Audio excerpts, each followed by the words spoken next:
Hello students, in last lecture we have discussed about first colligative properties, that is relative lowering in vapor pressure.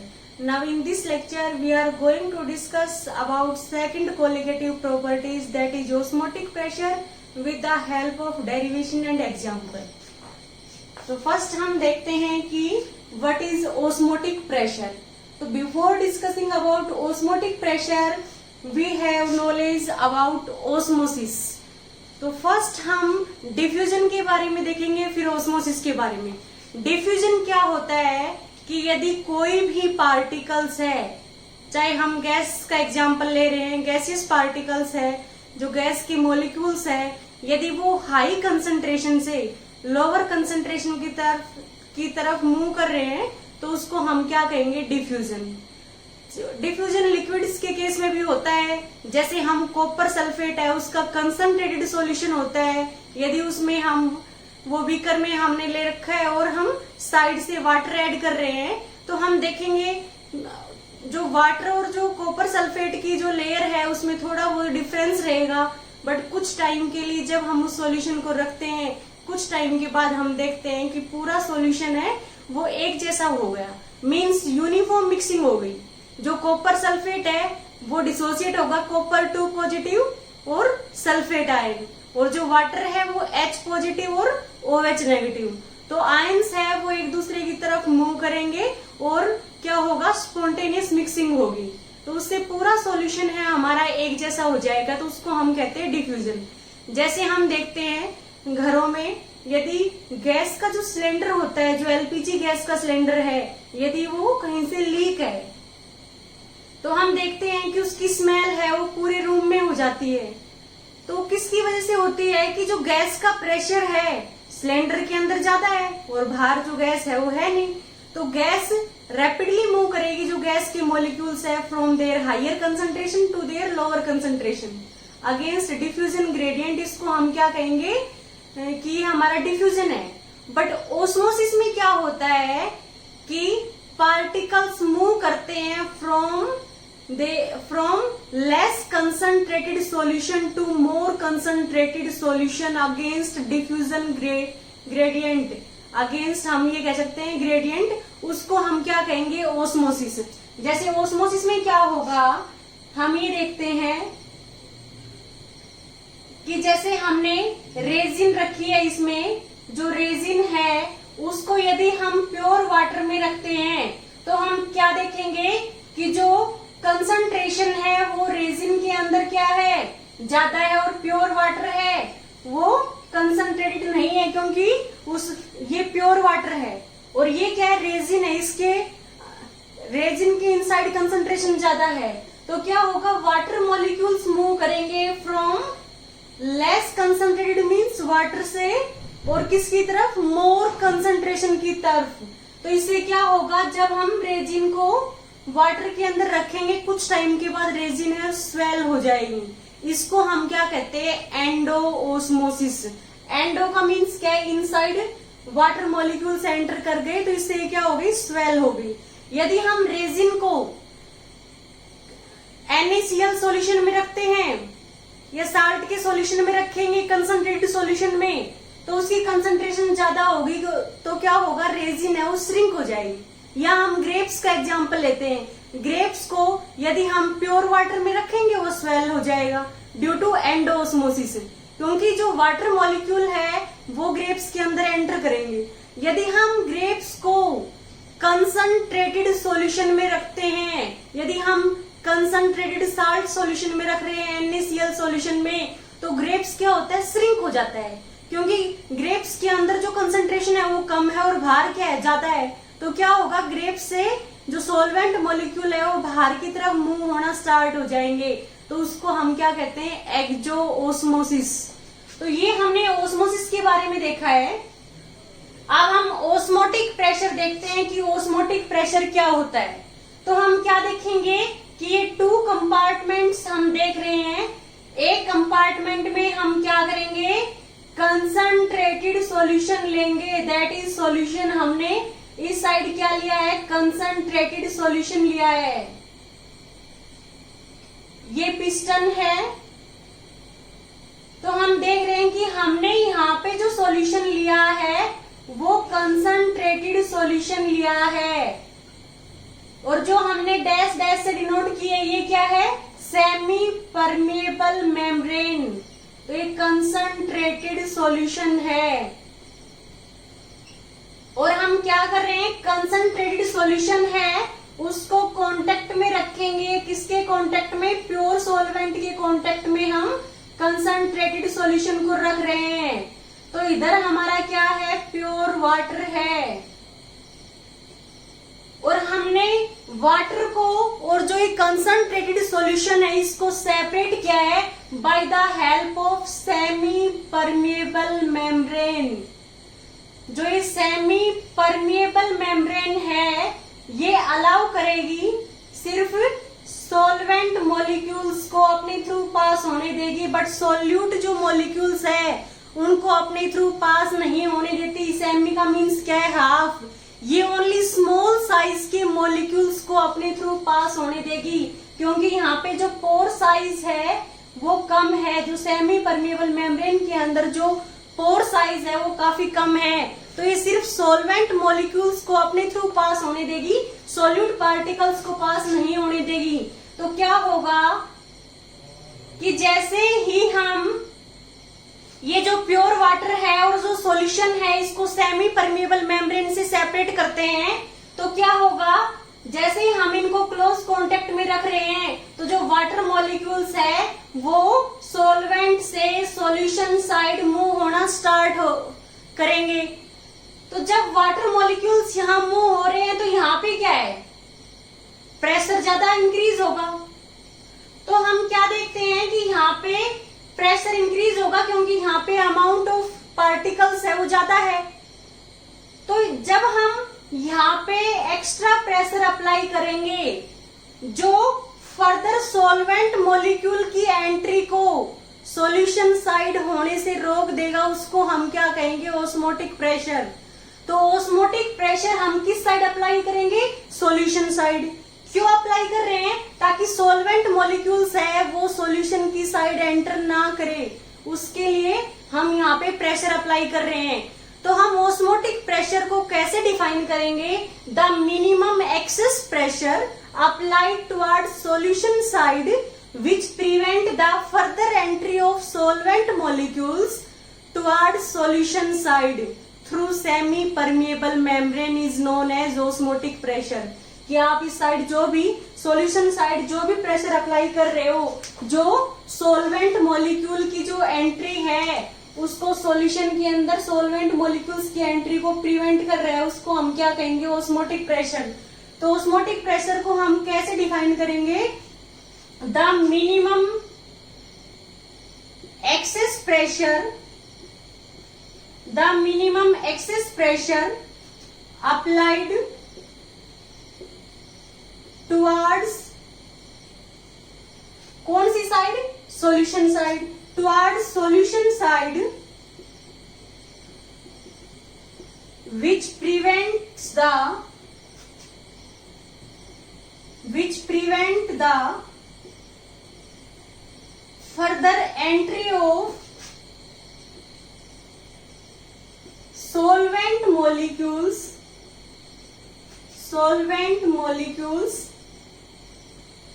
into solution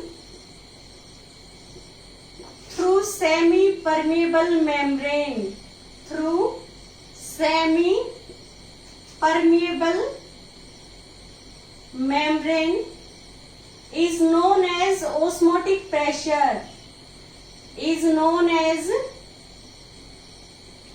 osmotic pressure। और osmotic pressure है उसको हम पाई से denote करते हैं। तो जो प्रेशर हम सॉल्यूशन साइड लगा रहे हैं ताकि सॉल्वेंट मॉलिक्यूल्स है वो सॉल्यूशन साइड एंटर ना करे, उसको हम क्या कहेंगे, ऑस्मोटिक प्रेशर। अब आप इतना प्रेशर अप्लाई कर रहे हो जो वाटर की जस्ट एंट्री को प्रिवेंट कर रहा है, उसको हम ऑस्मोटिक प्रेशर कहेंगे। यदि आपने सॉल्यूशन साइड ऑस्मोटिक प्रेशर से ज्यादा प्रेशर अप्लाई कर दिया तो क्या होगा, रिवर्स ऑस्मोसिस स्टार्ट हो जाएगा। मीन्स जो वाटर मॉलिक्यूल है वो सॉल्यूशन से सॉल्वेंट साइड जाना स्टार्ट कर देंगे। तो हम देखते हैं कि जो डीसैलिनेशन ऑफ वाटर है that is based on reverse osmosis. Reverse osmosis कब होगा? When the pressure applied toward solution side is greater than the osmotic pressure. Osmotic pressure means क्या है? इतना प्रेशर आपको चाहिए जो वाटर मॉलिक्यूल्स की या सॉल्वेंट मॉलिक्यूल्स की एंट्री को प्रिवेंट करे। अब उससे ज्यादा यदि आप प्रेशर अप्लाई करोगे तो यहां से सॉल्यूशन के अंदर जो सोल्यूट प्लस सॉल्वेंट है वो सॉल्वेंट मॉलिक्यूल्स सॉल्यूशन से सॉल्वेंट साइड जाना स्टार्ट कर देंगे। मीन्स रिवर्स हो गए ये प्रोसेस। इसको आप क्या कहोगे? Reverse osmosis. तो रिवर्स ऑस्मोसिस कब होगा? The phenomena of reverse osmosis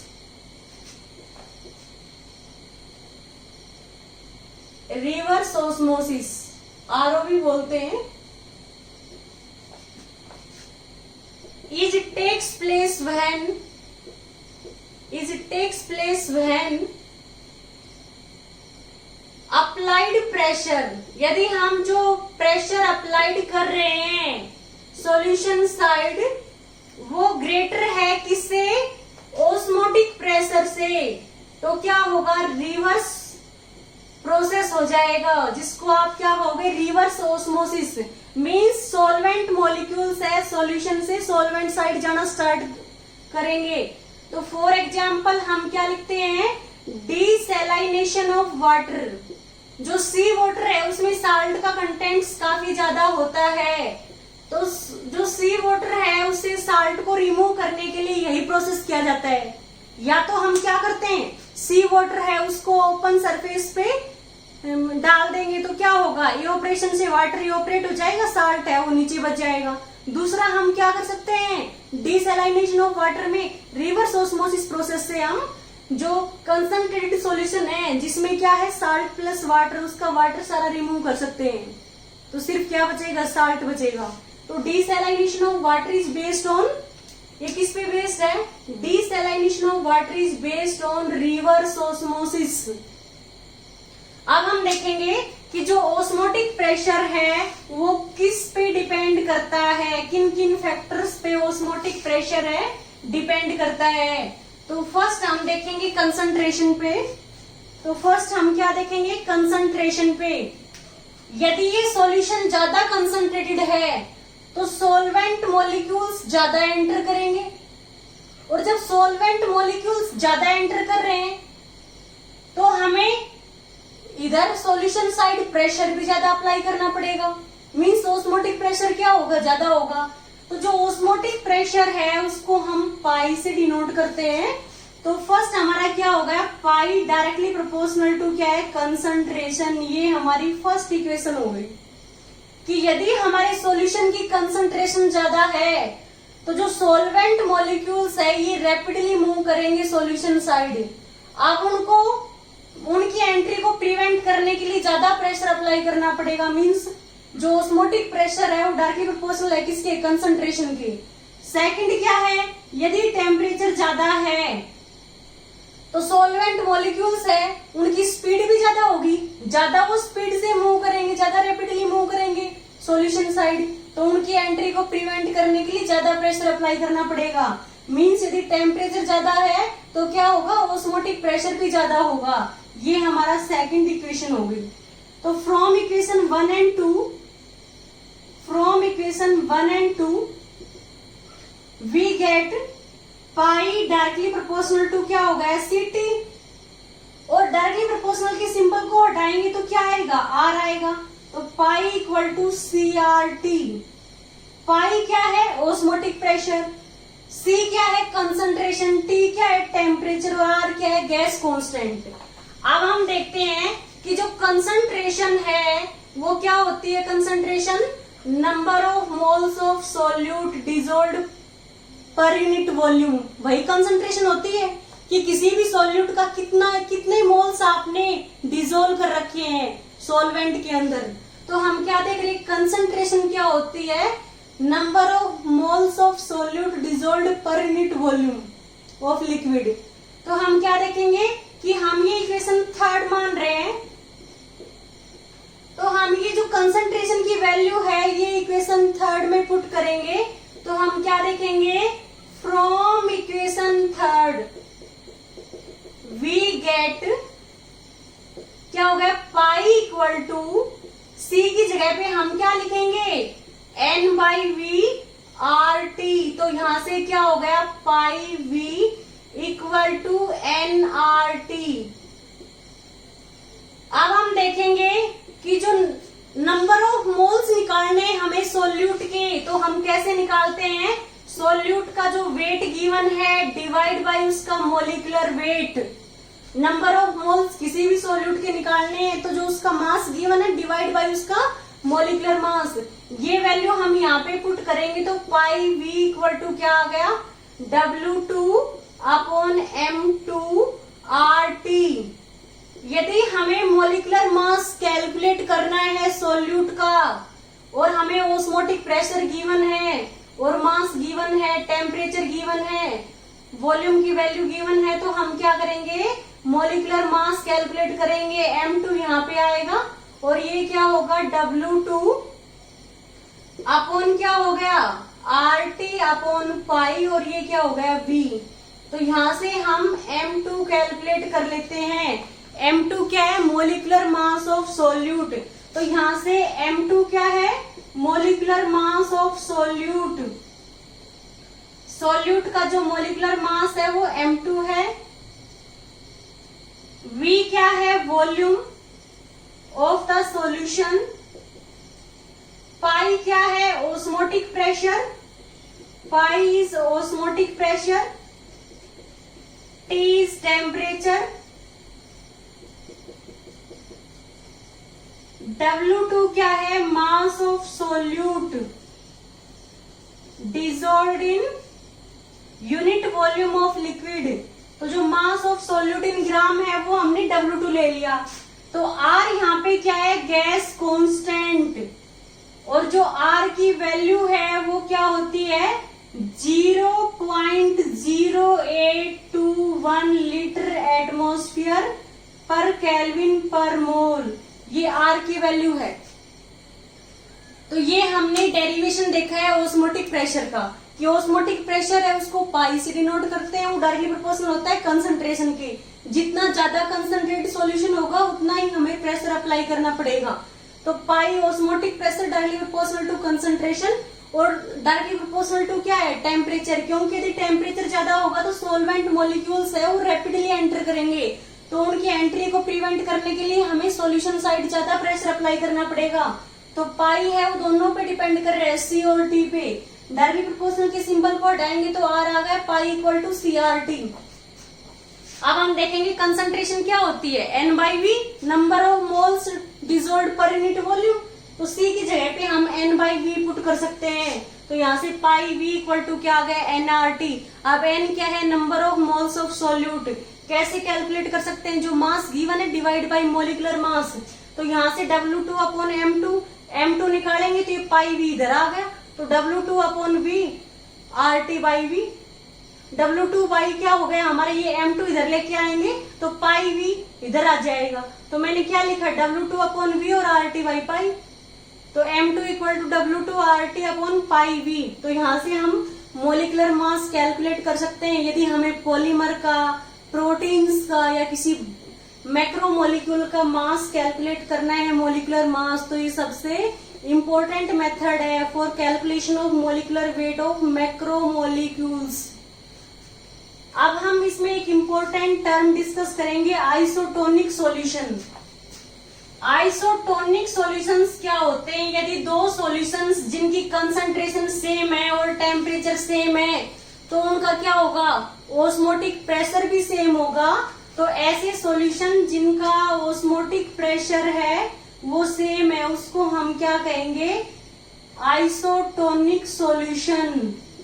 isotonic solution में हम क्या देखेंगे, इफ टू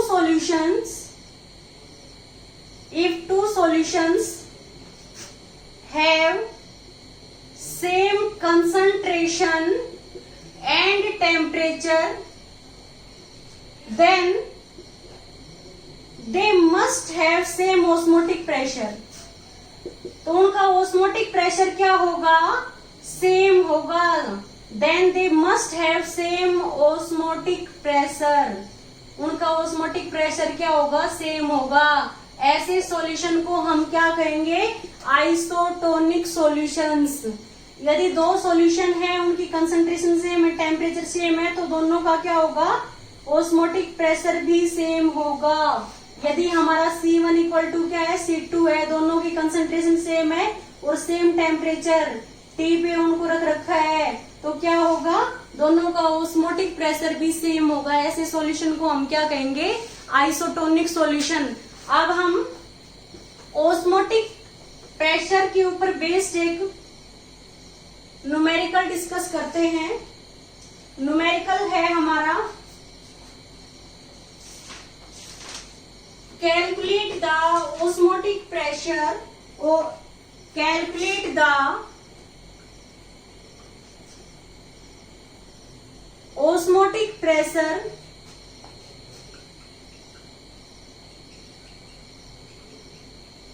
एट 273 केल्विन।